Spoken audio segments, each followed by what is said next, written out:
Assalamualaikum warahmatullahi wabarakatuh. Allahumma shalli ala Sayyidina Muhammad wa ala ali Sayyidina Muhammad. Kawan Suara Surabaya yang dirahmati oleh Allah. Dari kemarin kita membahas tentang wanita-wanita solehah, bukan hanya ketaatannya kepada Allah, tapi bagaimana dia berhubungan dengan suaminya.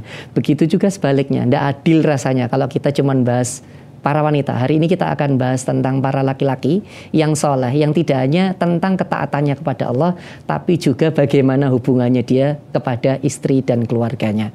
Kita tahu kalau di surat An-Nisa ayat 34 kemarin kita cerita tentang wanita-wanita yang nusyus atau wanita yang membangkang gitu ya.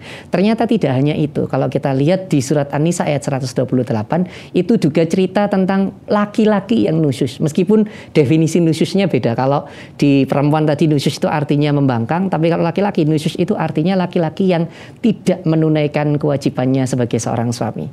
Taunya dari mana Ustadz? Ya itu di surat 128 An-Nisa. Nanti lihatnya kewajibannya seperti apa. Itu di surat An-Nisa'nya yang 34 tadi itu ya. Apa ar-rijalu qawwamuna 'alan nisa, ya Allah membuat para laki-laki itu berada di depannya wanita, dan Allah melebihkan sebagian dari laki-laki, melebihkan dalam artian harta ya, dalam rangka untuk memberikan nafkah. Nah, itu kewajibannya. Artinya apa? Laki-laki tidak hanya menuntut istrinya untuk taat. Kamu tuh istri harus taat gitu. Tapi dia tidak mau nafkahi. Jadi sekali lagi, tidak hanya harus bicara tentang istri harus taat, istri harus begini, istri enggak. Suami itu juga harus punya punya peran sebagai seorang suami yang tidak hanya taat kepada Allah, tapi juga harus menunaikan kewajibannya sebagai seorang suami. Yang paling kelihatan adalah bab, kalau jenengan belajar fikih, Anda belajar fikih, itu setelah bab mahar pasti ada yang namanya bab nafkah. Jadi harus nafkahnya itu ditunaikan gitu. Maka sekali lagi, tidak bisa Anda itu menuntut istri yang begini, tapi Anda sendiri tidak menunaikan kewajiban Anda. Yang ini paling sering saya ditanyain, Ustadz, saya pengen suami saya membelikan skincare dan sebagainya. Saya bilang, loh Bu, skincare atau alat apa ini menjaga tubuh, menjaga wajah, ya perawatan itu tidak wajib Bu. Oh iya Ustadz, tidak wajib. Tapi suami saya ya Ustadz selalu ngomong, Bu, iya tampil cantik. Nah kalau sudah ngomong tampil cantik, berarti Anda para suami gitu ya. Ya jangan ngomong toh ya, Anda itu harus punya, ya udahlah kalau minta istrinya supaya cantik, ya kalau bahasa Jawa ya mbandani Jangan cuma nyuruh istrinya cantik, istrinya pengen kayak artis siapa itu? Aduh, saya tidak hafal artis-artis Indonesia itu ya. Pokoknya yang cantik-cantik gitu. Suaminya habis nonton sinetron, masya Allah cantiknya. Lihat istrinya, astagfirullah gitu ya. Lihat istrinya, innalillah. Terus ngomong, wahai istriku, kamu cantik kok. Nah, habis ngomong begitu, tidak cuma ngomong. Segera dibandani. Artinya apa?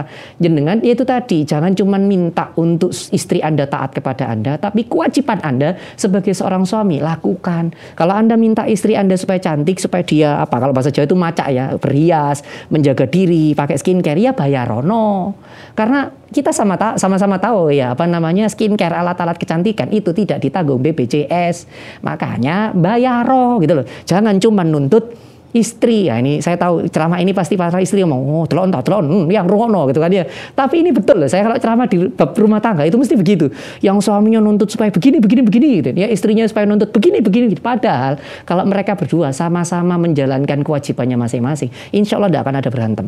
Biasanya itu berantem gara-gara baik pihak suami atau pihak istri itu memaksa istri atau suaminya menjalankan kewajibannya, tapi dia sendiri tidak menjalankan kewajibannya. Maka sekali lagi, kalau kita bicara dari kemarin tentang wanita, hari ini kita bicara laki-laki yang soleh itu yang tidak hanya taat kepada Allah, tapi juga menjalankan kewajibannya sebagai seorang suami. Salah satunya tentang bab nafkah. Semoga Ramadan ini kita para suami yang royal kepada istrinya, yang kalau bab nafkah, yang beliau tahu kan Ramadan ini bulan rizki, Ramadan itu bulan barokahnya rizki, maka rezeki kita pertama kali itu digunakan untuk membagikan istri dan anak-anak kita. Saya Ustadz Marzuki Imron untuk program Hasanah Al-Quran Suara Surabaya. Assalamualaikum warahmatullahi wabarakatuh.